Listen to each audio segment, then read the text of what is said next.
Pozdravljeni. V svetu Formule 1 izgleda, da nekateri posamezniki skoraj nalašč lansirajo takšne informacije, da povzročajo čim večjo zmedo. Kako in zakaj, pa kot običajno v naslednjih minutah.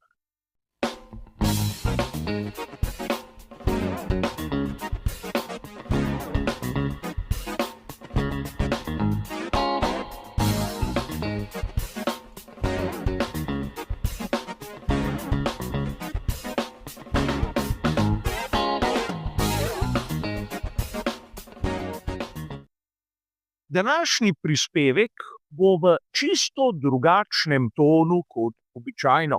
Namreč moram vam priznati, da imam dobesedno dovolj amaterstva nekaterih, ki zadeve razlagajo tako, kot jim je všeč, ne tako, kot je v resnici. Zopet se bomo vrnili k aferi kompresijsko razmerje. In verjamem, mnogi izmed vas ste lahko na raznih družbenih omrežjih in nekaterih člankih zasledili, kako naj bi spremenili pravila glede merjenja tega zloglasnega kompresijskega razmerja. Verjamem, da ste prebrali, kako ne bodo več zadeve merili pri temperaturi okolice, ampak pri ogretih motorjih z notranjim zgorevanjem. V nekaterih virih je bilo možno zaslediti, kako so že se domenili, da bodo montirali ali kamere ali pa senzorje, čeprav ni jasno, kako jim bo to uspelo.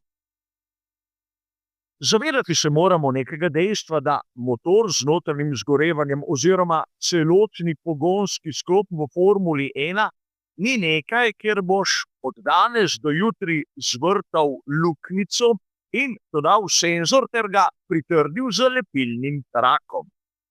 A verjetno nekaterim niti to ni jasno.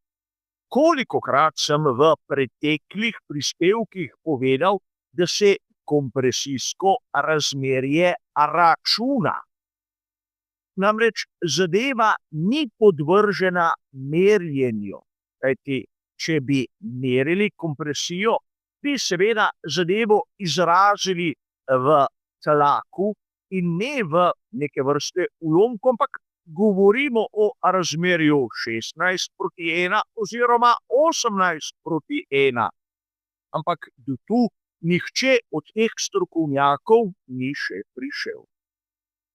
A poglejmo si v resnici, kaj se je zgodilo, tako da boste tudi vi morda vedeli, zakaj gre. Ta teden v torek so se sestali inštruktorji pogonskih sklopov za Formulo 1. In seveda ta sestanek je bil znotraj organa, ki se imenuje PUAC. PUAC je seveda kratica, ki pomeni Power Unit Advisory Committee. Torej, komite za svetovanje o pogonskih sklopih. Organ, ki lahko svetuje, ampak o ničemer ne odloča. Nekateri so navdušeno poročali o tem, kakor da je že vse domenjeno in vse fiksirano. Čeprav je treba poudariti, da nisem zasledil nobene uradne potrditve, da bi na primer Red Bull Powertrains se strinjal s tistim, kar predlagajo pri Ferrariju, Audiju in seveda Hondi. Tu je treba poudariti, da v nekaterih virih sem zasledil, kako so na tem sestanku se pogovarjali o kompresijskem razmerju, ampak na koncu niso dosegli prav nobenega sklepa. In tu se lahko začnemo spraševati, kdo o tem piše. Namreč izgleda, da nekomu podati pravo informacijo ni toliko važno, Glavno je, da se neti prepire in zbira všečke ter klike. Nihče od avtorjev, ki so o tem pisali, v resnici ne ve, kako kompleksna je menjava pravil v Formuli 1. To zagotovo ni tako, kot če bi, na primer, pri vaški dirki s kosilnicami s kemičnim svinčnikom prečrtali neko pravilo na samem pravilniku ter zapisali novo, ker nam je tako všeč in ker smo mi glavni. Ne gre tako. Za spremembo pravil se najprej morajo strinjati konstruktorji, Formula 1 in FIA. In tu je treba poudariti, da Formula 1, Formula 1 Management in FIA običajno glasujeta soglas. In 22. januarja smo lahko zasledili, da pri FII ne nameravajo podpreti nikakršne kratkoročne spremembe pravil. Ampak verjamem, da ta zadeva marsikomu ni bila všeč, ker ni šla v isto smer, ki si jo nekateri tako srčno želijo. Namreč trdijo, da je Mercedes s svojim pogonskim sklopom napravil nekaj, kar je ilegalno. Ampak razmislite za trenutek. Če je potrebno napraviti spremembo pravil, zakaj je potem v tem trenutku Mercedes nelegalen? Mogoče zaradi tega, ker v sedanjem obsegu tistega, kar je zapisano, je vse lepo in prav. In tu se lahko začnemo zopet spraševati, kaj se nekateri gredo.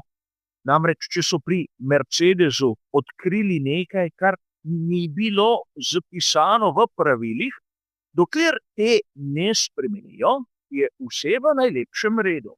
Spomnimo se sistema DAS. Najprej so morali spremeniti pravila, da je seveda samo sistem aktivacije tega sistema postal nelegalen. Ampak za eno celo sezono praktično nihče ni imel pravice reči absolutno nič. Ampak znajo se dobiti strokovnjaki v izjemno velikih navednicah, ki bodo trdili, da do velike nagrade Avstralije je še zmeraj čas za kakšno spremembo. In tu seveda se pokaže celotno njihovo neznanje. Pogonski sklopi za sezono 2026 bodo homologirali 1. marca tega leta.